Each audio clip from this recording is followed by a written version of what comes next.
लाडकी बहीण योजनेचा मे महिन्याचा 1500 रुपये हप्ता खात्यात जमा होण्यास सुरुवात. राज्यातील पात्र महिलांच्या खात्यात लाडकी बहीण योजनेचा हप्ता जमा होण्यास सुरुवात झाली आहे.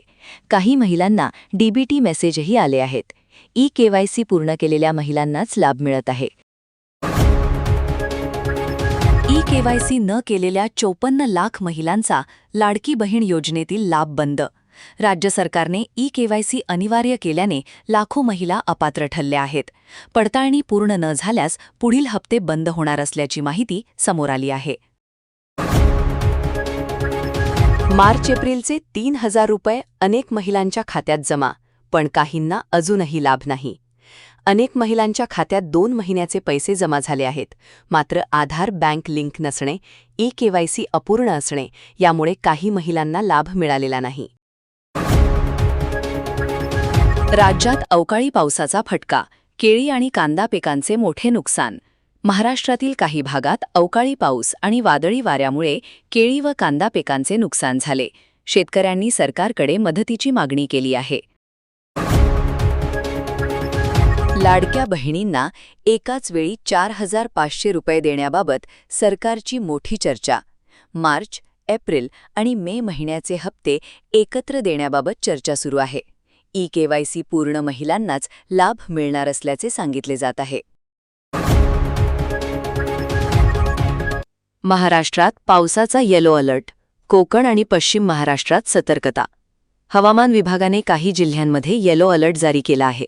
वादळी वाऱ्यासह पावसाची शक्यता व्यक्त करण्यात आली आहे. शेतकऱ्यांनी अवकाळी पावसामुळे नुकसान भरपाईची मागणी केली. अनेक भागात पिकांचे नुकसान झाल्याने पंचनामे तातडीने करण्याची मागणी होत आहे. शेतकरी संघटनांनी राज्य सरकारकडे मदतीची मागणी केली आहे.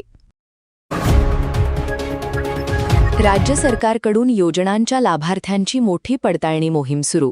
सरकार विविध योजनांमधील अपात्र लाभार्थी शोधण्यासाठी डिजिटल पडताळणी मोहीम राबवत आहे.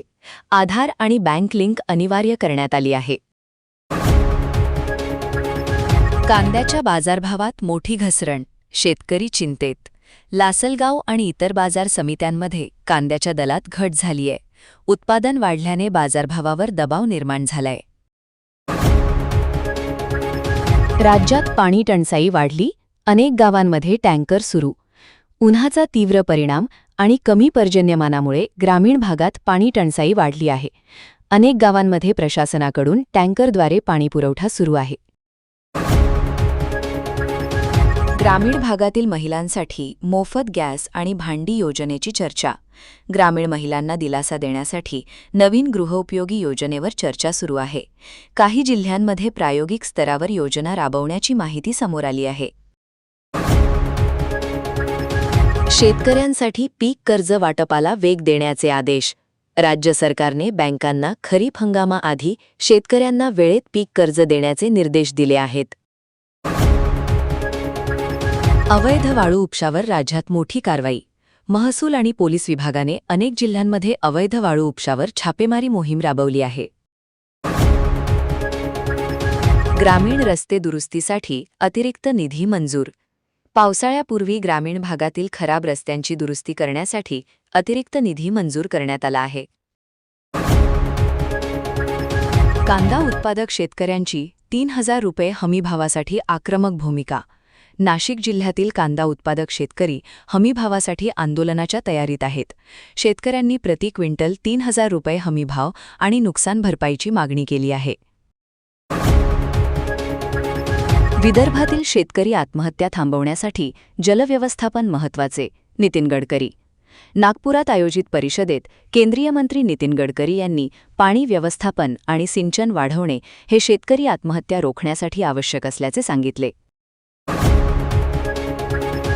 20 वर्षीय तरुणाने शेतकऱ्यांचे नुकसान कमी करण्यासाठी तयार केला अनोखा तांत्रिक उपाय. पुण्यातील एका तरुणाने हवामान आणि कीड नियंत्रणासाठी तांत्रिक उपाय विकसित केला आहे. मुख्यमंत्र्यांनीही या उपक्रमाचे कौतुक केले आहे. राज्य सरकारकडून महिलांच्या सक्षमीकरणासाठी विशेष समिती स्थापन. महिला शेतकऱ्यांच्या हक्कांसाठी आणि नाव 7/12 उतार्यावर समाविष्ट करण्यासाठी राज्य सरकारने नवीन समिती स्थापन केली आहे. कोल्हापूर जिल्ह्यात पाणी टंचाई विरोधात महिलांचा घागर मोर्चा 13 गावांतील महिलांनी पाणी समस्येविरोधात आंदोलन केले. जलजीवन योजनेचे काम रखडल्याचा आरोप ग्रामस्थांनी केला आहे. मिहान प्रकल्पग्रस्त 116 कुटुंबांना विकसित भूखंडांचे वाटप. नागपूरमधील मिहान प्रकल्पग्रस्त कुटुंबांना विकसित भूखंडांचे वाटप करण्यात आले. लॉटरी पद्धतीने पारदर्शक प्रक्रिया राबवण्यात आली. आंतरजातीय विवाह करणाऱ्या जोडप्यांना सरकारकडून 50,000ची मदत. महाराष्ट्र सरकारच्या आंतरजातीय विवाह योजनेअंतर्गत पात्र जोडप्यांना आर्थिक मदत दिली जाते. अर्जासाठी विवाह नोंदणी आवश्यक आहे. विदर्भात जलसंधारणासाठी राष्ट्रीय स्तरावर मोहीम उभारण्याची घोषणा. जलसंवाद 2026 परिषदेत जलसंधारणाला राष्ट्रीय चळवळ बनवण्याची घोषणा करण्यात आली. विदर्भ मॉडेल देशभर राबवण्याची चर्चा झाली. राज्यभरात जलसंधारण आणि सिंचन प्रकल्पांना गती देण्यावर भर. राज्यातील जलसंधारण प्रकल्प, सिंचन योजना आणि ग्रामीण जलव्यवस्थापनासाठी निधी आणि CSR सहकार्य वाढवण्याची चर्चा परिषदेत झाली.